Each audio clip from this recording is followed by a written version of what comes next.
the beginning and stuff.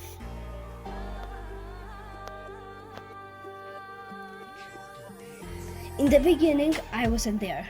I don't think the ancient Greeks were either. Nobody had a pen and paper to take notes, so I can't vouch for what follows. But I can tell you it's what the Greeks thought happened. At first, there was pretty much nothing, a lot of nothing. The first god, if you can call it that, was chaos, a gloomy, soupy mist with all the matter in the cosmos just drifting around. Here's a fact for you. Chaos literally means the gap, and we're not talking about the clothing store. Eventually, chaos got less chaotic. Maybe it got bored with being all gloomy and misty. Some of its matter collected and solidified into the earth, which unfortunately developed a living personality. She called herself Gaia, the Mother Earth. Now, Gaia was the actual earth, the rocks, the hills, the valley, the whole enchilada. But she could also take on a human-like form. She liked to walk across the earth, which was basically walking across herself, in the shape of a matronly woman with a flowing green dress, curly black hair, and a serene smile on her face. The smile hid a nasty disposition. You'll see that soon enough. After a long time alone, Gaia looked up into a misty nothing above the earth and said to herself, "You know what would be good? A sky. I would really go for a sky. It would be nice if he was also a handsome man I could fall in love with. Because I'm kind of lonely down here with just the rocks." Either Chaos heard her and cooperated, or Gaia simply willed it to happen. Above the earth, the sky formed, a protective dome that was blue in the daytime and black at the night. The sky named himself Uranus, and yeah, that's another spelling for Uranus. There's pretty much no way you can pronounce that name without people snickering. It just sounds wrong. Why he didn't choose a better name for himself like Deathbringer Jose, I don't know, but it might explain why Uranus was so cranky all the time. Like Gaia, Uranus will take human shape and visit the Earth, which was good because the sky is way up there and long-distance relationships never work out. In physical form, he looked like a tall, buff guy with longish dark hair. He wore only a loincloth and his skin changed color, sometimes blue with cloudy patterns across his muscles, sometimes dark with glimmering stars. Hey, Gaia dreamed him up to look like that. Don't blame me. Sometimes you'll see pictures of him holding a zodiac wheel representing all the constellations that pass through the sky over and over for eternity. Anyway, Uranus and Gaia got married. Happily ever after? Not exactly.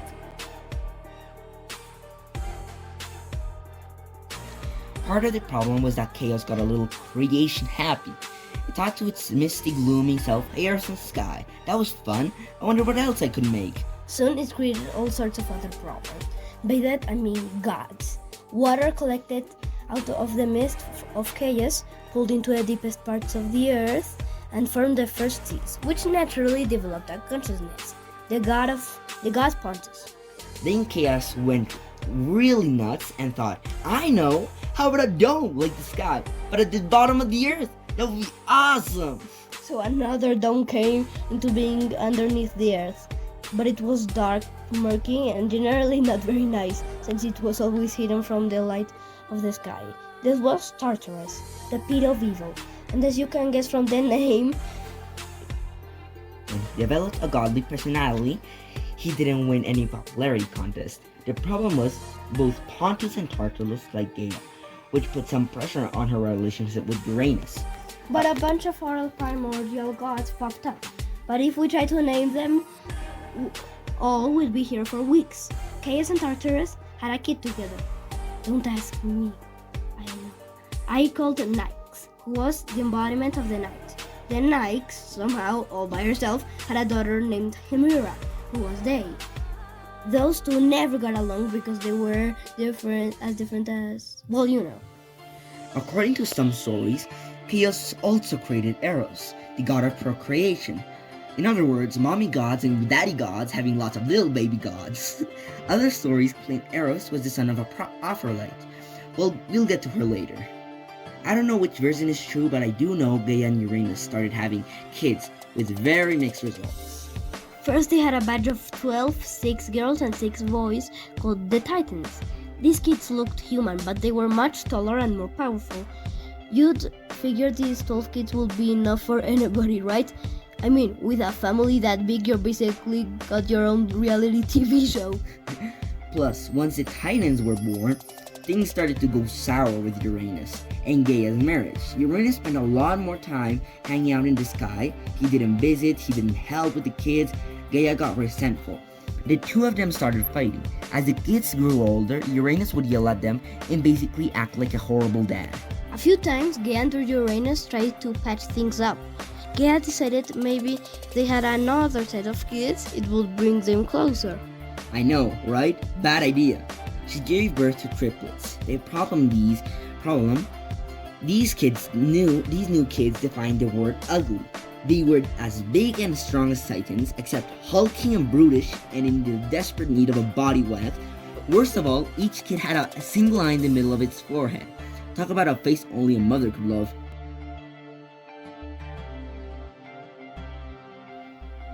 Well, Gaia loved these guys. She named them the Elder Cyclops, and eventually they would spawn a whole race of other lesser Cyclops, but that was much later. When Uranus saw the Cyclops triplets, he freaked. These cannot be my kids. They don't even look like me. They are your children, you deadbeat, Gaia screamed back. Don't you dare leave me to raise them on my own. See the picture yourself.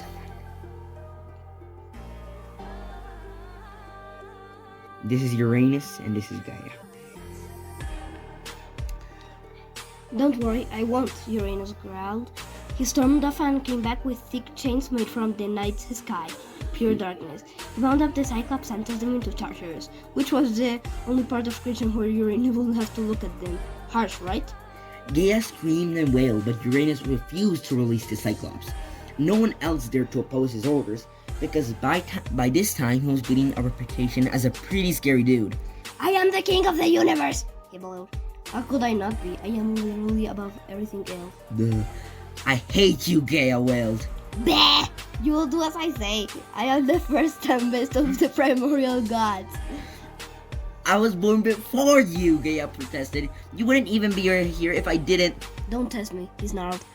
I've got plenty more chains of darkness.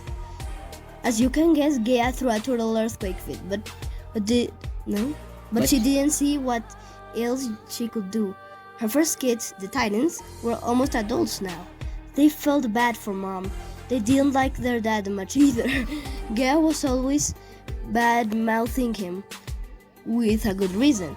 But the Titans were scared of Uranus and felt helpless to stop him. I have to keep it together for the kids, Gaia thought.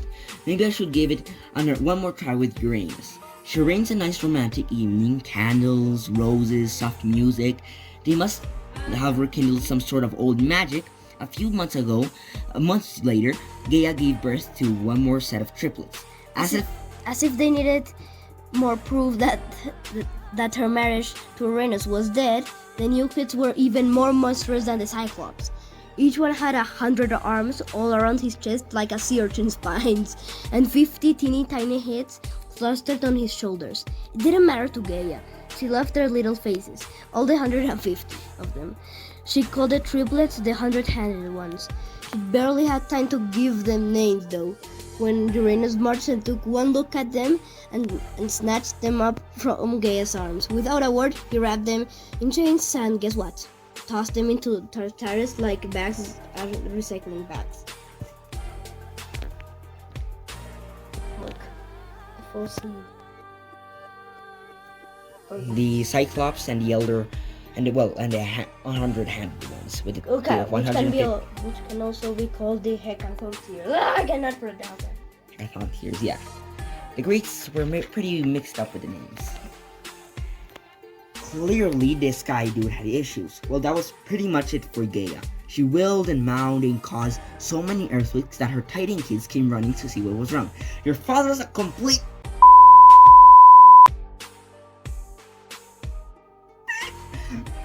I don't know what she's called him, but I have a feeling that's when the first cuss words were invented. She explained what had happened. Then she raised her arms and caused the ground to rumble beneath her. She summoned the hardest substance she could find from her earthly domain, shaped it with her anger, and created the first weapon ever made. A curved iron blade about 3 feet long. She fixed it into a wooden handle made from a nearby tree branch. Then she showed her inventions to the Titans. Behold, my children, she said, the instrument of my revenge. I will call it a scythe. The Titans muttered among themselves. What is that for? What's the curve? How do you spell scythe? What? One of you needs to step up, Gaia cried. Uranus isn't worthy to be the king of the cosmos. One of you will kill him and take his place. The Titans looked pretty uncomfortable. So, explain this whole killing thing, said Oceanus. He was the oldest Titan boy, but he mostly hung out in the far reaches of the sea with the primordial water god, whom he called Uncle Pontus. What does it mean to kill? She wants us to exterminate our dad, Themis guessed. She was one of the smartest girls, and she immediately got the concept of punishing someone for a crime, like make him not exist anymore. Is that even possible? Asked her sister Rhea. I thought we were immortal. Gaia snarled in frustration. Don't be cowards. It's very simple. You take the sharpie pointy blade and cut your dad into small pieces so he can't bother us again. Whichever you does this will be the ruler of the universe. Also, I will make you those cookies you used to like with the sprinkles. Now in modern times, we have a word for this sort of behavior. We call it psycho.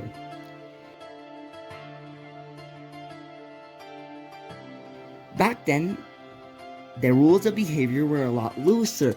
Maybe you'll feel better about your own relatives, knowing that the first family in creation was also the first dysfunctional family. The Titans started mumbling and pointing to each other like, hey, you'd be good at killing that. No, I think you should do it. I love to kill that, honestly, but I've got this thing I have to do, so... I'll do it, said a voice from the back.